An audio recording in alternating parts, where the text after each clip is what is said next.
સુરતમાં વ્યાજખોરોનો આતંક અટકવાનું નામ નથી લઈ રહ્યું. જોકે નવાઈની વાત એ છે કે હવે કાયદાનું રક્ષણ કરનારા પોલીસ પરિવારમાંથી જ વ્યાજખોરીના કિસ્સા સામે આવી રહ્યા છે. ઉધના પોલીસ સર્વેલન્સ ટીમ દ્વારા ગણતરીના કલાકોમાં જે 2 આરોપીઓની ધરપકડ કરવામાં આવી છે તેમાં મુખ્ય આરોપી દીપક સુરેશભાઈ પવાર છે.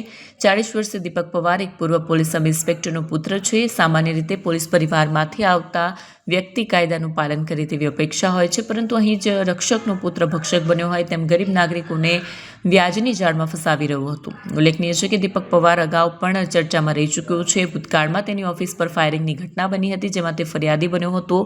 હવે તે પોતે વ્યાજખોરીના ગુનામાં આરોપી તરીકે પકડાયો છે. ફરિયાદીએ મુદ્દલ રકમ પેટે 90,000 રૂપિયા ચૂકવી દીધા હતા. તેમ છતાં આરોપીઓ દીપક પવાર અને લક્ષ્મણ ઠાકોરની ભૂખ સંતોષાઈ ન હતી. તેઓએ ફરિયાદી પાસે વધુ 40,000 રૂપિયાની માંગ કરી હતી. આટલેથી ન ટકતા આરોપીએ ફરિયાદીને ડરાવી ધમકાવીને બળજબરીપૂર્વક 45,000 રૂપિયા કઢાવી લીધા.